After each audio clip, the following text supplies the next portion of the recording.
Melanie Bagby. Melanie's running for one of the 2 city council seats. It's being, the terms are expiring, and I'm Nina Hanchett. We have a 15-minute interview, and the purpose of us talking is to allow people that may not already know you to get to know you. Okay. So let's start off with basic. What's your background?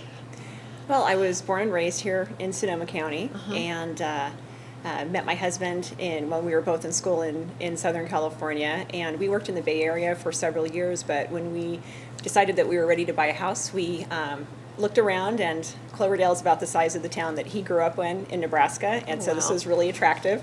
We'd also always wanted an older house, and we were able to find that, here in Cloverdale, and so this is where we decided to put down roots. And so because we'd worked in technology and in startups in the Bay Area, when we wanted to start our own business up here, that's what we did. And we're both for the last 8 years we've had our own technology consulting firm that we operate out of our house.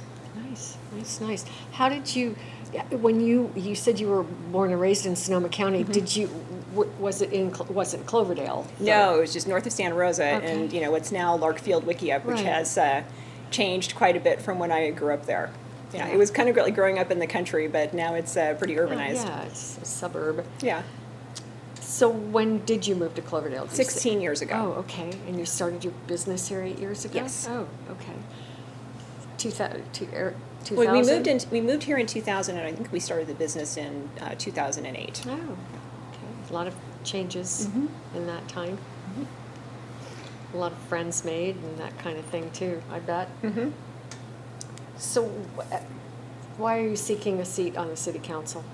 Well, the reason I wanted to run this year is that I think that Cloverdale is really at a crossroads, and we have a lot of really great opportunities. And I felt that my combination of professional skills, coming from a technology background, as well as the community service that I've done, serving 7 years on the Planning Commission, 5 years on the Sonoma County Economic Development Board, those combination of skills was really important to the decisions that Cloverdale is going to be making in the next couple of years. That's really going to be decisive about our economic development and our sustainability. Great. And so you sort of already answered this question.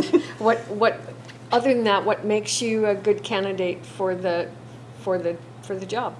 Yeah, again, I think it's the combination of skills, and it's also the timing. I think that this is the time that we're going to be making some very difficult decisions, and we're going to see a lot of transitions that technology is changing our world. It's changing how we do business. And one of the things that I was able to do on the Sonoma County Economic Development Board, because of my my professional background, I was able to talk with staff and other board members about how technology was going to change how they did business from day to day, and how it was going to impact our economy in the region. And I think that was one of my biggest impacts on the board, and I think that that's something that that the council hasn't seen before, and something that I'll be able to do. Excellent, thank you. And so you mentioned technology, but there are what other are two of your passions in terms of the impacts that you think you'll be able to make when you serve on the council? Yeah, I think bringing that analytical, professional background that I have, but also bringing the community service and activism that I've served on the Planning Commission and the Economic Development Board, but also on some of the regional issues that I have been involved with, specifically our urban growth boundary, how it will work with community separators, which is on our county ballot this year. Along with many other along things. with many other things. The issues that are coming back, unfortunately, we weren't able to save Sonoma compost at the central landfill, but as we've seen in the paper recently, other options and other avenues about how we can bring back community composting is something that I want to be able to work on. And that's something that council members will have a direct impact on as they're serving on the regional boards regarding composting. And I'm very concerned because we're seeing our tipping fees go up. And I think that that's something that we can address by more local composting. Right, that's great. So you mentioned economic development. you served on the county board. Economic development means a lot of things to a lot of different people. Yeah.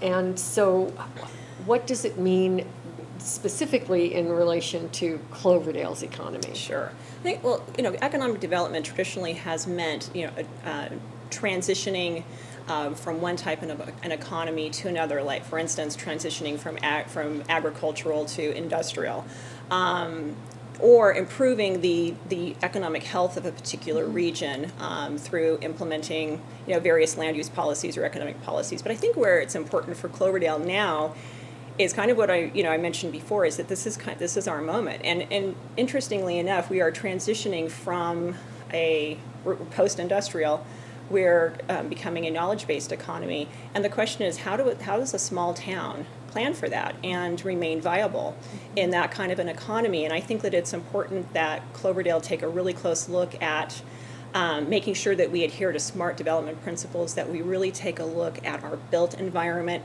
making sure that built environment makes it easy for small businesses and entrepreneurs to get started. It makes it easy for people to, create businesses here, foster businesses here, and live and work here, because, economies do best when people live and work locally. And that's something that I think Cloverdale's been missing for a long time. Since it used to be self-contained. Exactly. In the 70s and 80s and probably to the 90s to a certain extent. That's wonderful. So how do you plan to keep your constituents informed? Well, I'll probably just do more of what I'm already doing now. I mean, anyone can reach me on my website, which is www.melaniebagby.com, where I have a blog and a contact me page. I'm also active on Facebook, and I have a pretty active Twitter feed as well. And I would expect to do that as a council member. Also, because I live and work here in town, I'm pretty accessible. You can call me, you can email me, and I'm happy to meet with people. It's something that's easier to do when you already do live and work in town. Right. It's a real plus. Kind of listen to what, get a sense firsthand of what people are. Yeah, and actually the campaign has been really good for that. It's been great to go out and talk to voters and hear what their concern is about, because I know what I am concerned about from my activism and my involvement in town, but it's been great to kind of go door to door and talk to people, standing outside of Ray's, and find out what they're concerned about. And what are they concerned about? Well, I think that they see, they don't want to be overrun by tourism, but they're envious of a strong, healthy economy like Healdsburg has. And I think that the key to Healdsburg's well-being is the fact that they have so many white-collar jobs. They have so many. It's amazing how many engineering firms and laboratories they have in that town, and that's what actually has helped them create that strong economic base. But I think people in Cloverdale don't want to see. They'd love to see the jobs, and they'd love to see the economic vitality. But I think they still want to feel like this is their town and it's not overrun by tourists. So I think it's this is an opportunity to make sure that we strike that kind of balance. Right. Sometimes more difficult done than said. Careful what you ask for sometimes. Yeah. Absolutely. So, because this is an opportunity for people that don't already know you to get a little bit more insight into Melanie Bagby, what do you want to share with them that they may not have any idea about? Your passion, your things that you might have been super proud of in the past? I think candidates, they can sell you themselves really effectively and talk about the things that they're going to do on the council. And first of all, I think it's important to remember that you're one person out of 5. And so you always have to get 2 more votes if you want to get anything accomplished. The other is that I actually have a voting record. Like the 2 incumbents, people can go to www.cloverdale.net, look up the minutes from Cloverdale Planning Commission meetings, and actually see how I voted, see what kinds of questions I asked, because it's all recorded in the minutes. So if they have a question about where I stand on an issue like development, they can actually go and check out my record. I also have what I think is a pretty good list of endorsements that includes folks who are currently on the city council, business leaders here in town, all they have to do is pick up a phone or send an email and say, why did you endorse Melanie? And they'll be able to tell them, she has a record of being dependable, being prepared for meetings, understanding the issues, and asking good questions. Not that I'm going to tell them to say that, but that's probably those are the kinds of things that they might say, and as to why they endorse my candidacy. Right. So it's really nice to know that in addition to the two incumbents, I actually have a voting record that people can look up and see for themselves exactly how I have voted and what my record is for serving Cloverdale. Wonderful. Great. Well, thank you. Thank you. Anything else you'd like to add, or this is your time? This is my time. I guess I just want to thank you and the Chamber for setting this up. I think that I understand from Paul Kaler's weekly report that there have been 280 views on the video from the last forum, and that's just an amazing amount of participation. And it's really gratifying to see the city and the Chamber adopt technology that includes people, because not everybody can make it back for a 6 o'clock forum if they work in Petaluma or work in Santa Rosa. Right. And so I think that this was a really great opportunity and a great use of technology to include people in the process. So thanks for doing this. I will make sure that information and Well, they can watch it on the video. Yeah, that goes forward. Thanks, Melanie. Thanks, Appreciate Nina. it. Thank you.